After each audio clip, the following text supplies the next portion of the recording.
Hi guys, ఈరోజైతే సత్యనారాయణ వ్రతం ఉంది. అందుకోసం శారీ అయితే కట్టుకున్నాను. ఎలా ఉందో కమెంట్ చేయండి గాయస్. ఓకే, అక్కడ వెళ్ళి కలుద్దాం. Bye guys.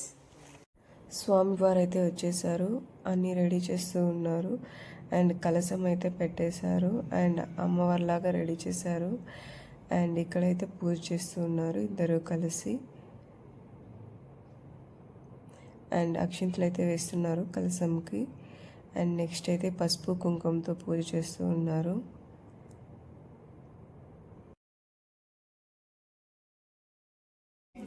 సర్వలోకములను తిరుగుచో మార్గదేశమున భూలోకమునకు వచ్చును.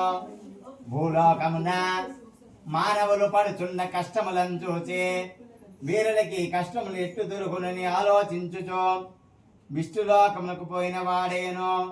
విష్ణులోకములో చతుర్భుజుండు తెల్లని శరీరచ్చే గలవాడను.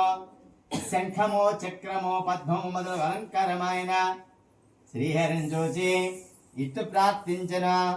మనస్సుతో ఊహించడం కానీ వాక్కుతో వివరించి చెప్పుడం కానీ అతీతమైన రూపము కలవాడ. ఆది మధ్యాంతరహితుడేంటియో నిర్గుణాత్ముడేంటియో సుగుణాత్ముడేంటియో శ్రీమన్నారాయణ భక్తితో నీకు నమస్కరించుచున్నాను అని స్వామిని ధ్యానము చేసి వేడుకొను. ఆ విధముగా శ్రీహరి స్తోత్రము విని నారద మహామునితో ఇట్లను. నారద మహాముని, నీవు ఇచ్చటికి వచ్చుడు కారణం ఏమి అని అడిగను. అందరికి నారదుడు చెప్పుచున్నాడు. జగద్రక్షగా కలియుగమున భూలోకమున మానవులు నానా యోగులం పుట్టుచో నానా విధములకు కష్టములు అనుభవించుచున్నారు. వీరులకి కష్టములు దొరకుడికి ఏదైనా ఒక ఉపాయమే తెలిపి అనుగ్రహింపవేని ప్రార్థించను. అందులకు శ్రీహరి చెప్పను. నారద మహాముని, నీవు లోకైతాత్మైన చక్కిన విషయమైనది దానిని చెప్పేది వినుడు. శ్రీహరి సత్యనారాయణ స్వామి యొక్క అవతారమై ఉన్నారు. ఆ సత్యదేవుని సేవించనుచ నీ కష్టములెల్లా తొలగిపోవును అని చెప్పి సత్యనారాయణ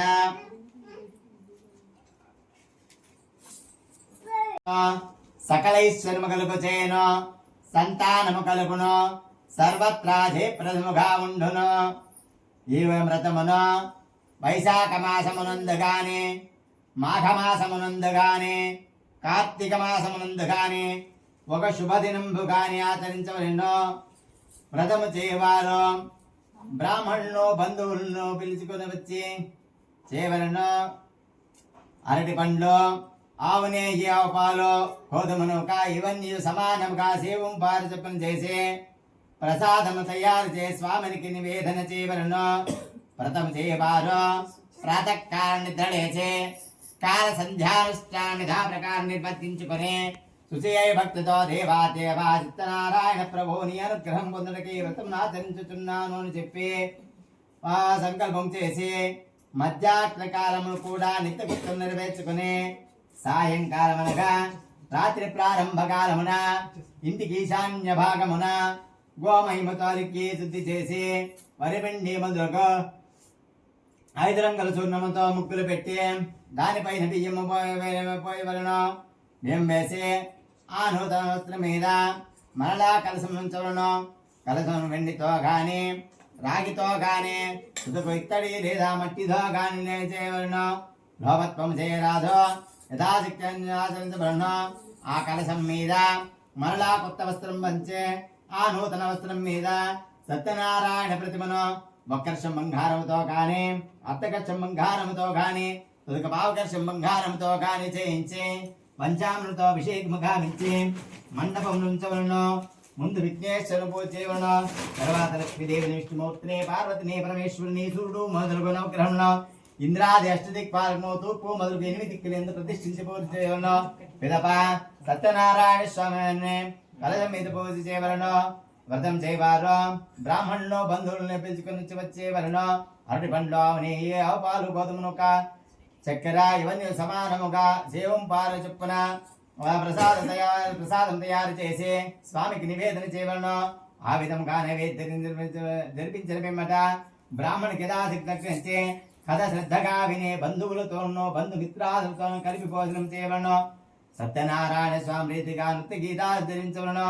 ఇది భూలోకమున కలిగమునందిష్టకామదాత్య భయటకి మిక్కిలి సులభమైన మార్గము నారాయణాయ విద్మహే వాసుదేవాయ ధీమహి తన్నో విష్ణు ప్రచోదయాత్ శ్రీ సత్యనారాయణ. ఓయి బ్రాహ్మణుడా, నీ వేద విధించవంటియో ఇట్లో కష్టం అనుభవించిన కారణం భేమేన అడిగను.